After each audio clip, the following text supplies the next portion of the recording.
Welcome to Book Banter with me, your host, Dianne Burkhart. I hope you will join me every Wednesday as we explore all things to do with, well, books. Let's get on with our show today. Hello, my happy people. Today is December 6th. We are getting so close to Christmas. It's just amazing and a tad stressful. I have not even begun my Christmas shopping yet. Normally I am done by now, but because we went back to Kansas for Thanksgiving this year, and this was the first time we had been back to the United States since before COVID, so there was so much to do and so many people to try and catch up with, and we didn't even get close to doing everything we wanted to do or seeing everyone that we wanted to see.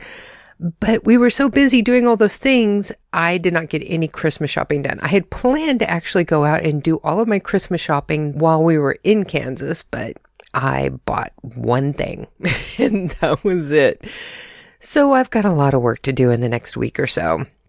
Hopefully all of you are a little bit better along in your holiday plans, whatever they may be and whatever holiday you may celebrate. I hope things are relaxed and wonderful, and you can sit back and enjoy this interview with a fantastic author. I had so much fun talking to him.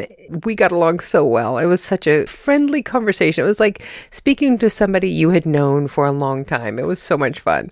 So I'm not going to give you a lot of blather. One of my favorite words, as you can tell, I use that a lot. But I'm just going to get right to the interview. So please welcome to Book Banter with Dianne Burkhart, Brian Kaufman. Why don't you go ahead and tell our listeners just who you are and what you do? Hi, my name is Brian Kaufman. I've always been a writer, only recently a fairly good one.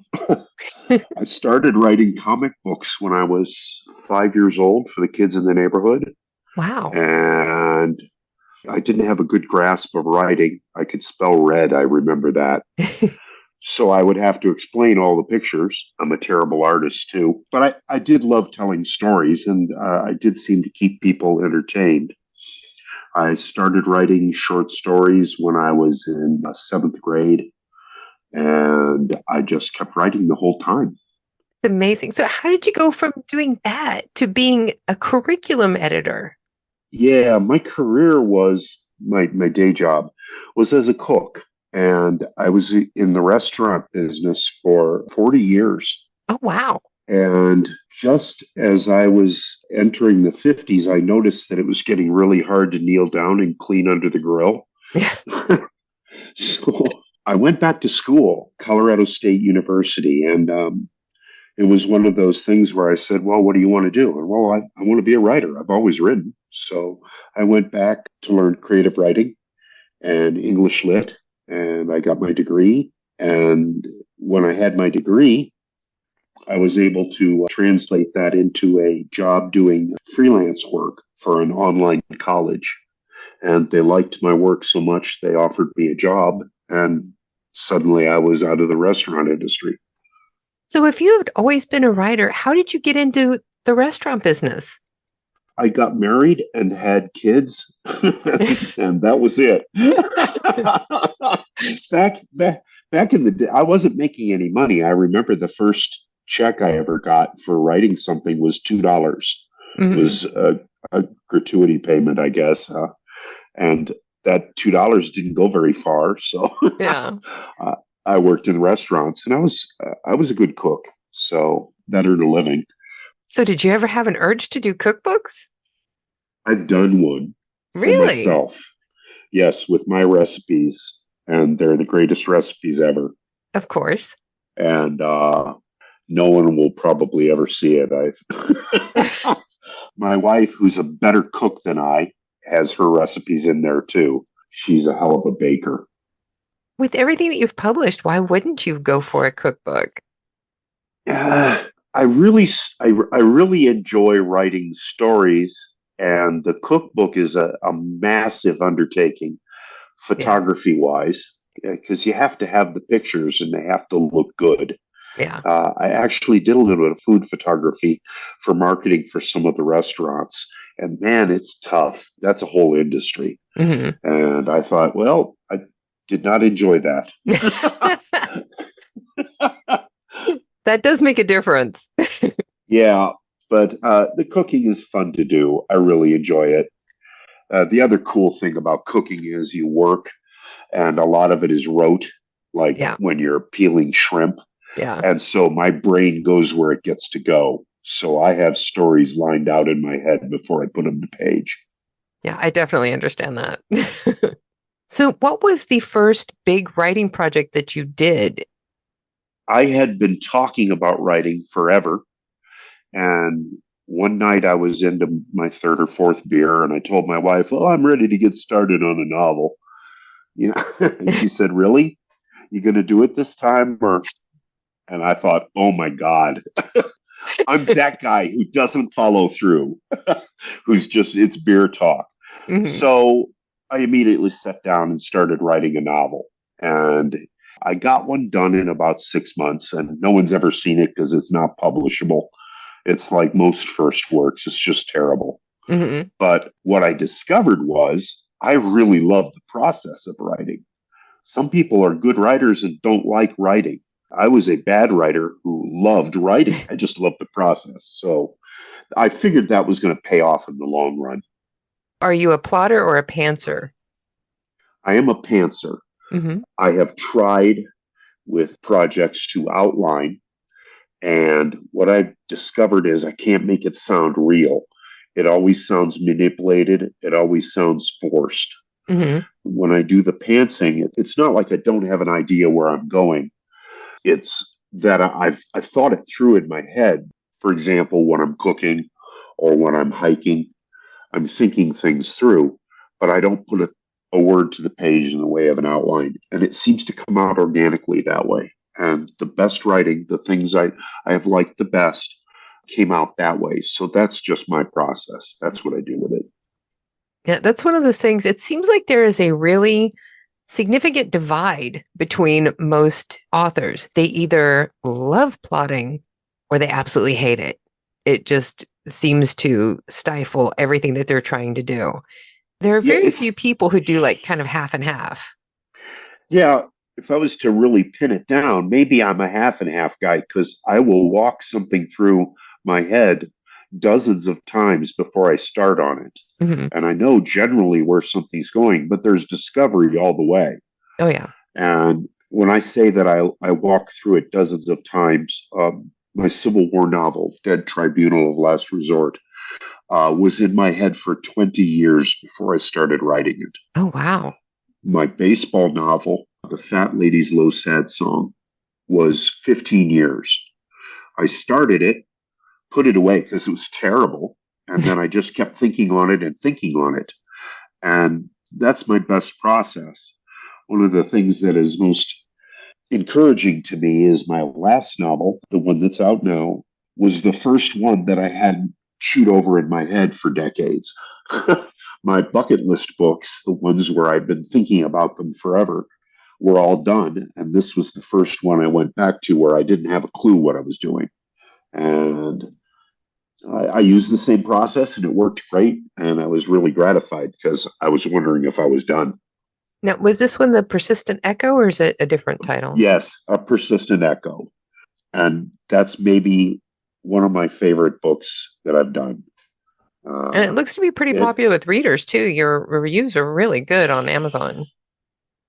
yeah, it's very gratifying. And, when you release a book, sometimes you'll have 4 or 5 friends that'll pop a review up for you. And of Hmm. course, they liked it.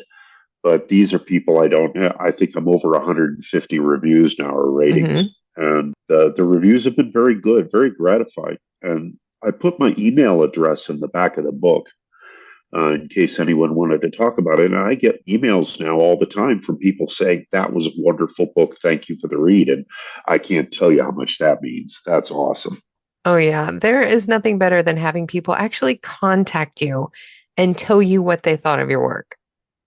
I agree. And I don't think it takes them long.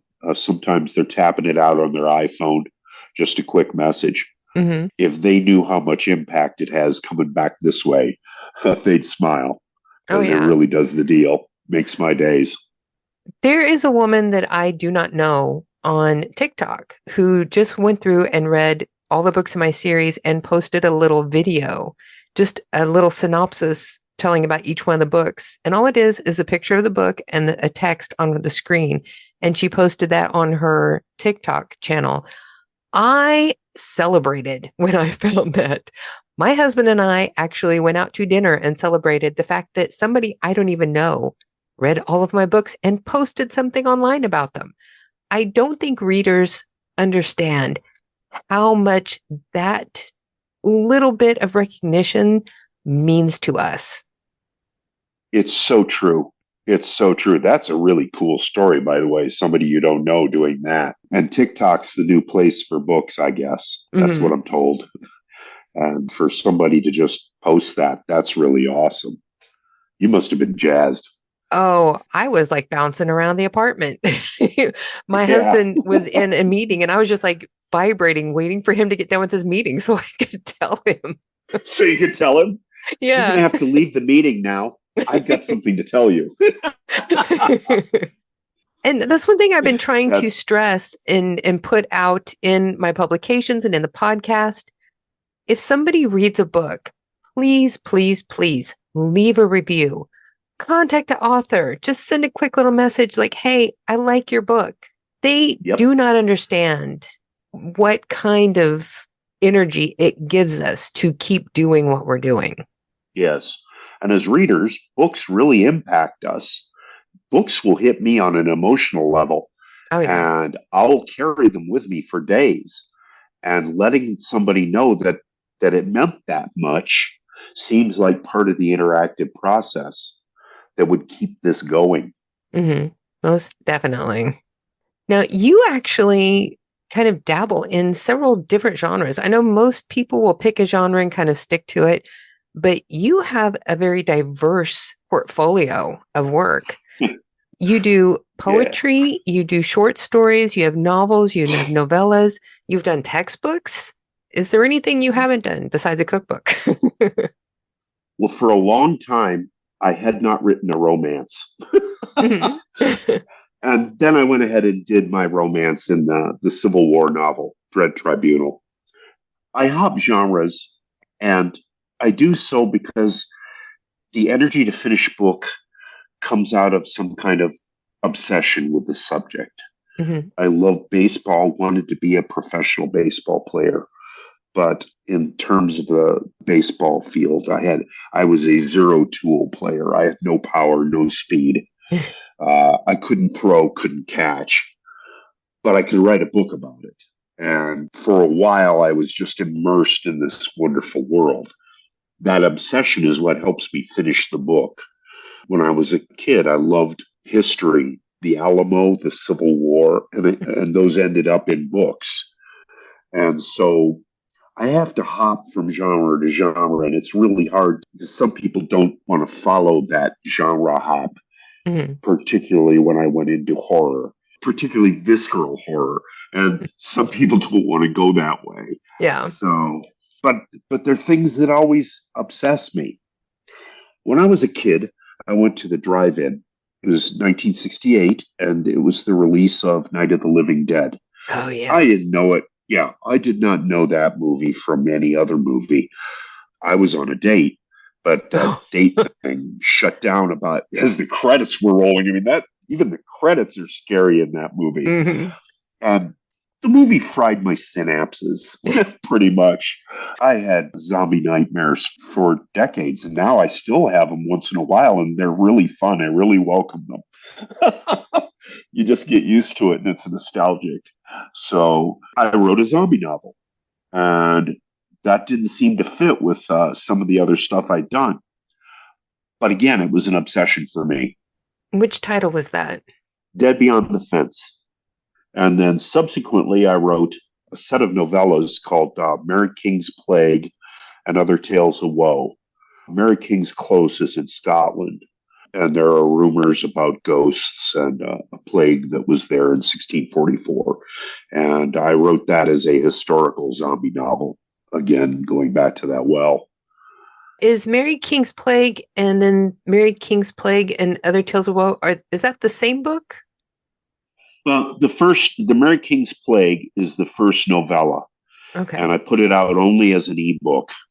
And then Mary King's Plague and Other Tales of Woe is three novellas, including the original Mary King's Plague, and then two others, The Honey Gatherer and Wretched Walls. Wretched Walls is a ghost story, and it's about a guy who's basically he's remodeling a house and losing his mind as he's remodeling, and his work process of skittering around and going from room to room and not being able to focus. Everyone said it was really harrowing. And what was funny was, as I was describing my writing process there, almost exactly. So I was this poor guy going to pieces that everyone believes and everyone feels sorry for. That's just me working my usual day. Now, I noticed that it also lists that you write poetry. Have you published poetry, or is this more of a personal thing? Published about 50 poems. In fact, I just published one. Apparently, I sent one out earlier this year and I got it accepted, and that's kind of fun. So do you not do those in books, but more like periodicals? In literary magazines. Okay. Yeah, I haven't put a book out. I have a really firm sense of whether something's good enough or not, and Hmm. I'm not that good of a poet. But if they're being accepted into literary magazines, why wouldn't they be good enough for a book? uh, it's just a sense of it that I have. One of the things I'm going to retire in like 3 months, Hmm. Oh, and wow. one of the yeah I'm really old. I'm 71, and it's time. So one of the things I'm going to tackle is poetry again. I'm going to go back to it because I really love it. And I really enjoy things and I attack them when I enjoy them. I also play blues guitar, Oh, and cool. I'm a really terrible singer and I'm not a very good guitar player. So whereas it brings me great joy, I'm not going to foist it off on anyone else. So now, with your collection of work being so varied, when somebody asks you what you write, how do you explain it to them? Wow, it's such a good question.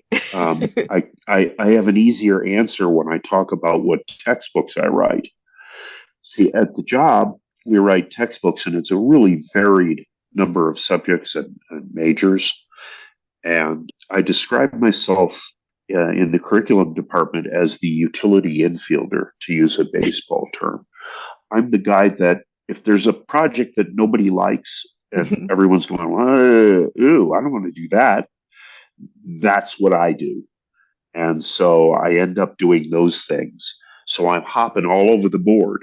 So when they ask me what textbooks I write, I say, well, anything that comes up. And for the fiction, again, it's more driven by whether or not I'm obsessed. And luckily, I have lots of obsessions. So I'm not going to run out of stories. What is the Sins in Blue? Sins in Blue is a historical about a Depression era blues singer. There's two timelines. One of them is the 1930s, and the other timeline is 1969 in Fort Collins, Colorado, which is where I live now. Hmm. And so when I'm writing about 1969 Fort Collins, I'm really writing about when I moved to town.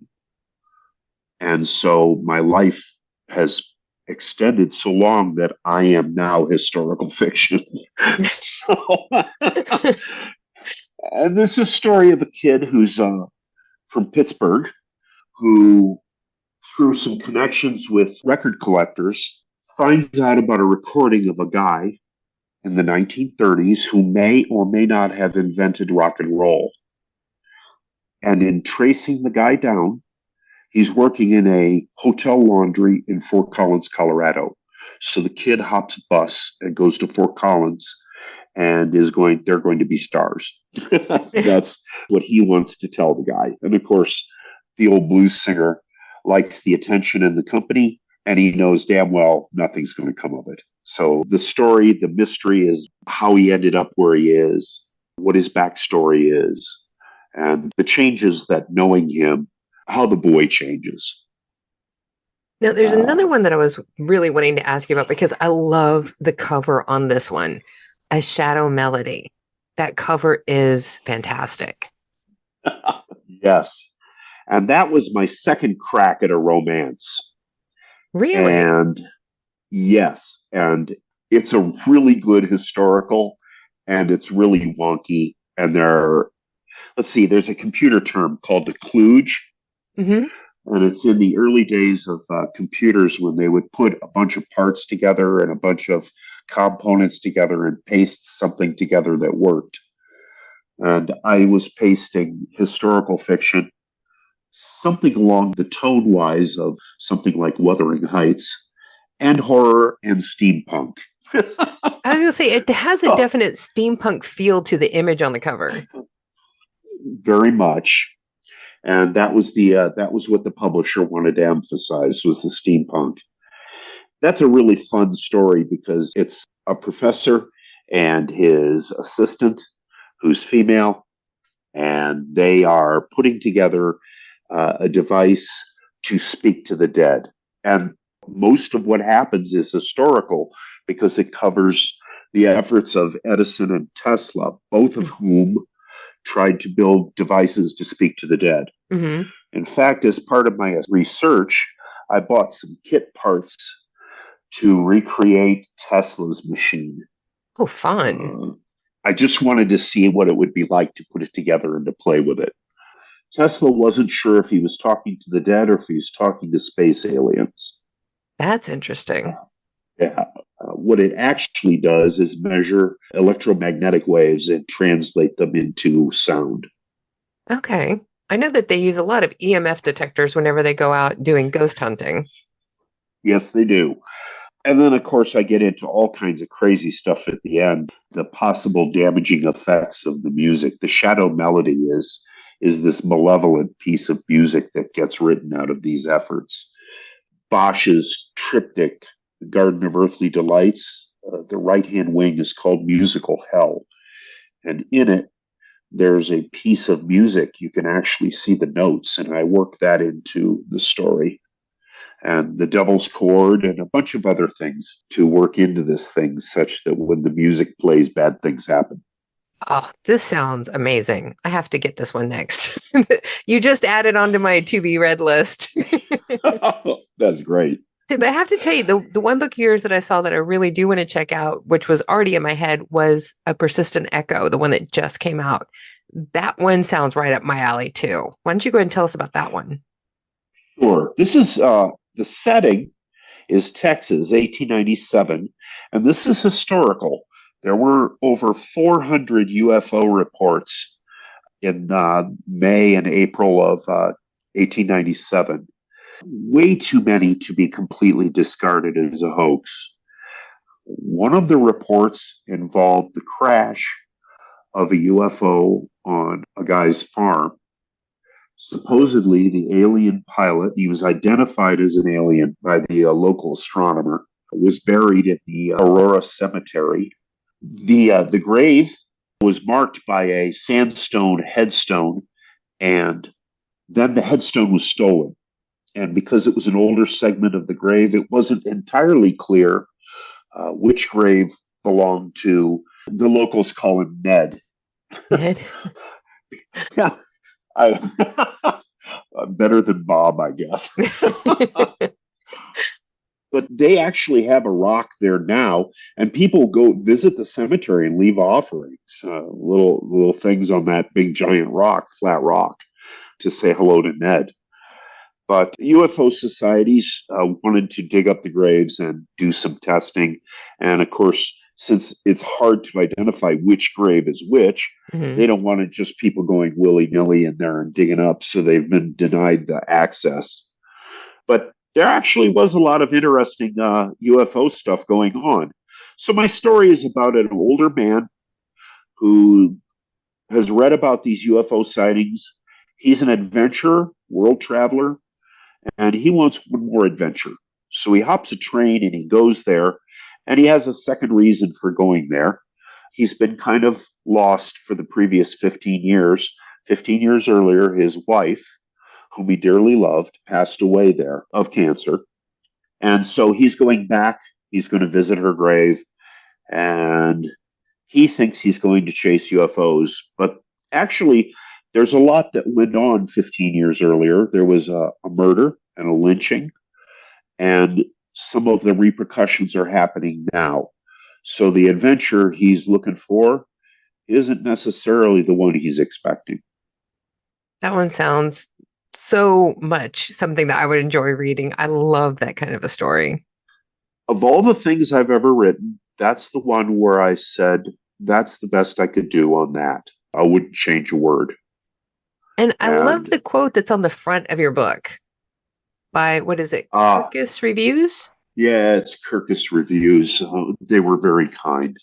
They said, Kaufman is a fantastic writer with a distinctive poetic touch. It will be the rare reader who will not be moved by the soulful, poignant novel. And I couldn't, I couldn't have asked for a better blurb. No It kidding, was right? very That's kind. amazing. That's a powerful recommendation. Yeah, and I'm happy with this one because it seems so many of the reader reviews got the story. They understood what I was going for. And I hope it means something to folks. And I like that you actually have this available in audiobook too, because I know it can be so expensive to get audiobooks produced that I love it whenever I can see that people actually have audiobooks for some of their novels, because that can reach so many people that your books do not. The thing about it is, I drive an hour to and from my job when I go in, and that's dead time if I don't have an audiobook. Oh, yeah. So audiobooks have just been this wonderful blessing for me. My publisher's in Texas, and he connected with a narrator for the audiobook who, by circumstance, lives in Fort Collins. Oh, wow. And he's a local actor, appears in local productions, and he's really, really good. And so the audiobook of that particular novel just came out wonderfully. And I just love the way it did. And they are expensive to produce. This one was, they got the guy I asked for. So really well done. Now, do you ever go online and check your bestseller rankings on Amazon? Never more than once a day. Have you checked today? No, I save it. And say, because your book, This is terrible. I even take screenshots. yeah, I do that. Yeah. But A Persistent Echo right now is sitting at number 2 in UFO stories in the Kindle store, number 13 in UFO stories in books, and 122 in US historical fiction. So you definitely have a bestseller. Yes. And it's amazing to me because it's such a luck thing. It's such a luck thing. That historical fiction, US historical fiction 122, Mm-hmm. that's pretty neat. I'm glad Yeah. to hear it. That's slipping up there. What can I say? So now, do you do much advertising? I do. I like Facebook Mm-hmm. because you can select the audience and target it pretty well. And I do small ads and track the results, see what kind of return there is on clicks. Because sometimes you find out that certain readers don't like certain kind of ads. Mm-hmm. But yeah, I do it. It's small potatoes, but I like to keep the book out there. I know marketing is one of the things that most authors really struggle with. Writing the book was an easy process for them, but once the book is out, that's when they start to struggle because they don't know really how to engage with their audience. What is the best way that Writing, you have found? writing's so solitary and marketing is so not. Yeah.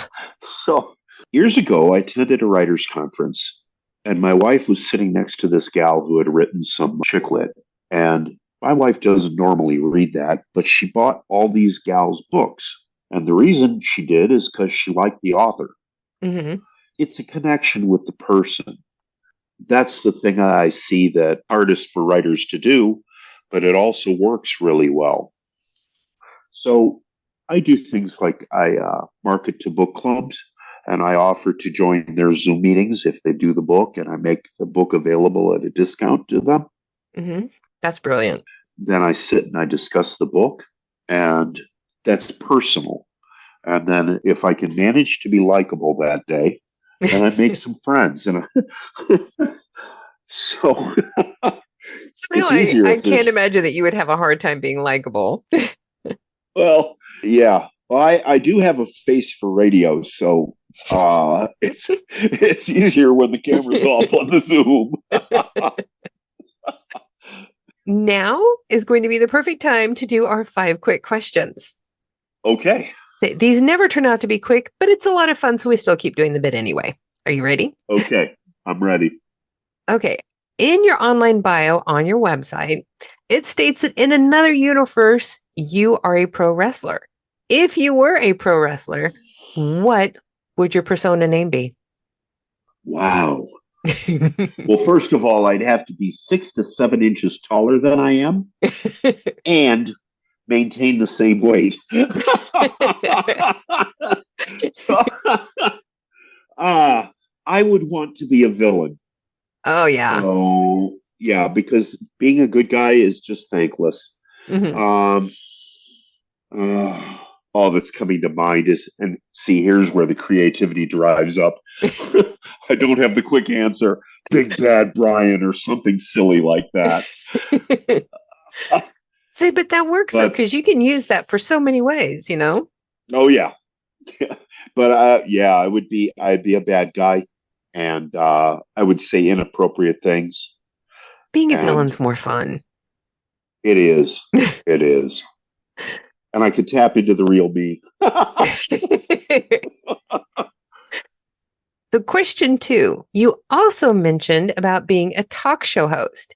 If you had your own talk show, who would you want to talk to? I would like to talk to writers, It's but fun. mostly I'd want to talk to politicians, Really? either side of the aisle, and I wouldn't gotcha them. Mm-hmm. I'd just argue philosophy with them, ethics. I would want someone who disagreed with me, and I'd like to go toe to toe. Very nice answer. I like that. So now question 3. Who is your favorite author to read for just a relaxing read? Um, gosh, I don't know her pen name.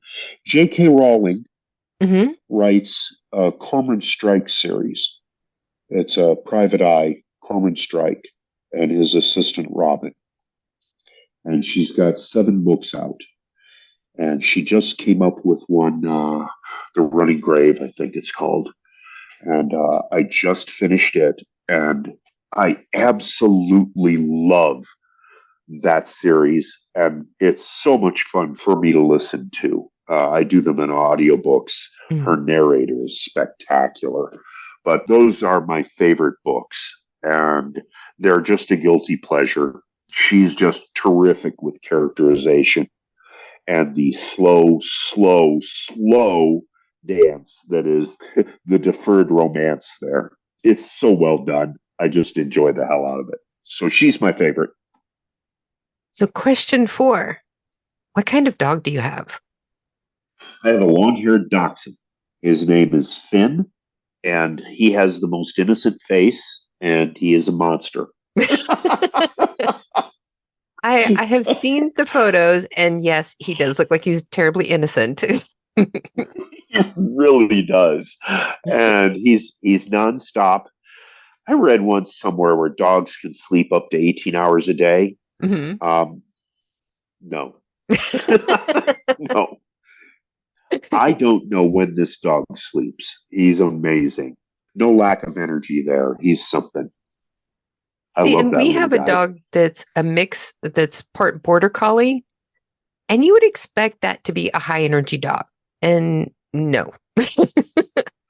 He definitely likes to sleep. You see the most energy out of that dog when my husband looks at him and goes, "It's nap time." And then he tears off to the bedroom and dives on the bed. That is his favorite part of the day. Well, Finn is our second long-haired dachshund. My first dog I ever had was long-haired dachshund named Gus, and Oh, he was with us for 16 years. And he was that way with naps. Mhm. If I say, you want to take a nap? He was up the stairs, Oh, yeah. ready to go. Yeah. Let me do some snuggles. So, yeah, that's the best thing about dogs is that you have a nap buddy. Yes. So, So cute. question 5. What is a hidden talent that you have that you are very proud of, but does you absolutely no good in your writing career? Well, sometimes I use it in my writing career, but for the most part, it's a trivial pursuit skill. My daughter says I am a fountain of useless knowledge. I I know things that are amazing to know and have absolutely no application in the real world.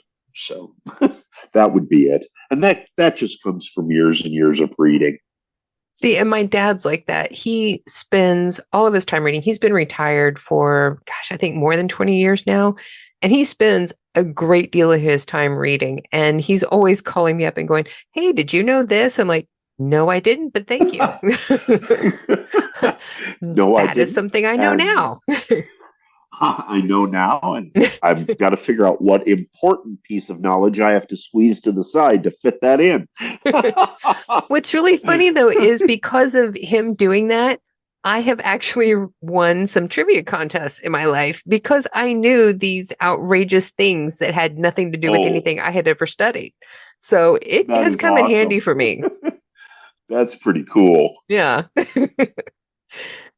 Which book of yours is the best book for people to start with if they want to get into your selection of available work? I really would start with Persistent Echo, but I was wondering if you were going to ask me what's my favorite book of mine, and that probably is just by a hair. But anything from Fat Lady, Sins in Blue, Dread Tribunal, and Persistent Echo, those four are my favorites. Well, and I think it would be kind of hard to choose just one, considering you have all these different genres. It would be more reasonable to say, okay, if you like horror, start with this one. If you like historical fiction, start with this one. Oh, that's so true. If you like horror, start with Mary King's Plague and Other Tales of Woe. That one's really fun. Dead Beyond the Fence was pretty successful, but it was at the start of the zombie craze, Hmm. and a lot of what I did became cliche after the fact. Yeah. So I think the other one would work better.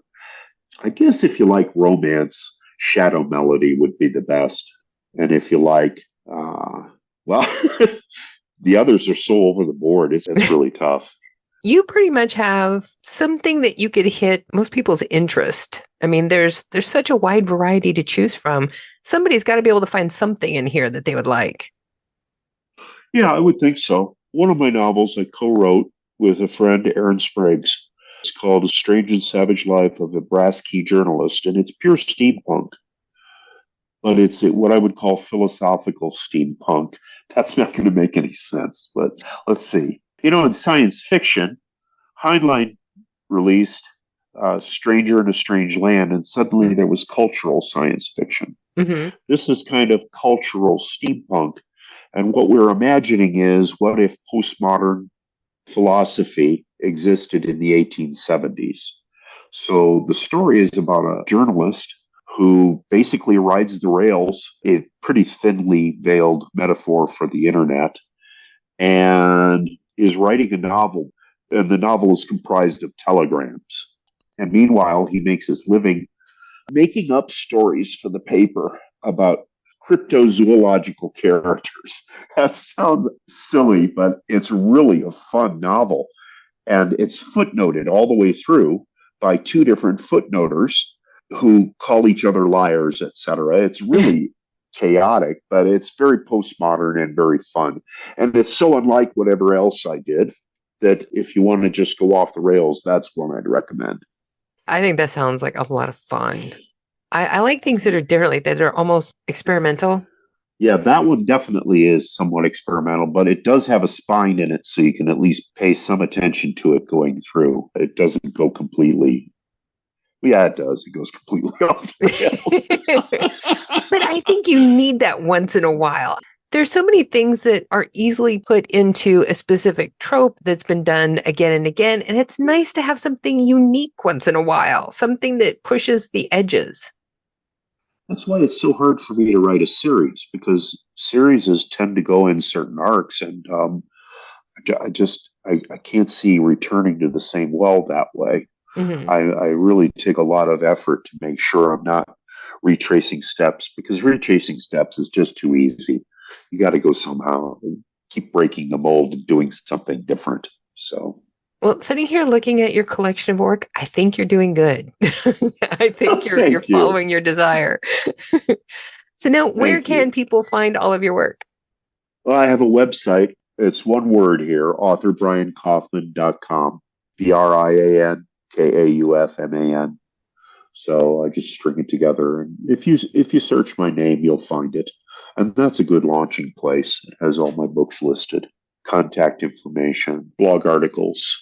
And we will have all of your links in the description of the podcast so that people can find your work very easily. And it will also be on our website, burkhartbooks.com, so that people can just click and go. That's awesome. Thank you. Is there anything that you would like the listeners to know that we have not discussed? No, this has been terrific. Thank you. I have absolutely loved this conversation today. You have so many sides to you. It's like almost impossible to put you in a specific little box to describe you or your work. This is great. You're very surprising. Yeah. Oh, thank you. Yeah, stepping out of those boxes before they can close the lid is pretty important to me. I like that image. That's good. Thank you so much for being on Book Banter with Dianne Burkhart today. This has been absolutely wonderful. Thank you, Dianne. Really appreciate it. So there you have it, my fantastic interview with Brian Kaufman. Be on the lookout for all of his published works and keep watching for new titles coming from him, because I'm sure they're going to be amazing. And even if he doesn't have something in a genre that you prefer, I would bet there's a good chance that in the future, he's going to be trying some other genres that just might be your piece of cake. Don't forget, our Book Banter Magazine Year-End Book Buying Guide is available now on burkhartbooks.com. There is a link in the podcast description, so you can just click and go. We also have our December issue available as well with featured author J.B. Kaufman. He is a movie historian and is also known for his books that he has written on Walt Disney animated movie histories. He has got some incredible books. He also has a book out with his articles and essays where he discusses movies from the silent era and early talkies. It's amazing the wealth of knowledge this man has about the movie industry. You really need to check him out. If you are a fan of classic movies, he is the person to follow. In our December issue, we also have an article about Gail Merrifield Papp, who wrote the book Public Private, My Life with Joe Papp at the Public Theater. This book is absolutely incredible. You really must check it out. This is not typically something that I would pick up if I was looking for something to read just for my own desires. But I have to tell you, I could not stop reading this book once I picked it up. It is amazing, so well written. And the information on the Public Theater and the work that she and Joe Papp did together is just mind-blowing. I mean, there's no other way to put it. They helped launch the careers of so many directors and choreographers and actors and actresses and just numerous people who were involved in the theater and in movies. If you have ever enjoyed Shakespeare in the Park, Joe Papp is the reason that we have that, and so much more. It's just, I cannot even think of the words to say right now. It's just incredible. Just go pick it up. Check out the December issue of Book Banter Magazine. Read the articles on J.B. Kaufman and Gail Merrifield Papp. You're going to be amazed at the things that these people have done in their lifetime. So go to burkhartbooks.com, click on the link to go to our magazines and check them all out. You can find all the issues from the first one, which came out October 1st. We have November 1st, December 1st, and of course our Book Banter Magazine's Year-End Buying Guide, which features every author who has been on Book Banter with Dianne Burkhart since season 1. And going forward, we're going to have that Year-End Buying Guide for every season, so that if you've heard an author but you can't remember their name or you can't remember the title that you were interested in, you'll be able to find it in the year-end buying guide. They have live links to all of their information, their websites, their podcasts, and of course, live links to go buy their books. But now, you know what time it is, folks. It is time for you all to go forth and be, well, considering it's this season, how about be merry?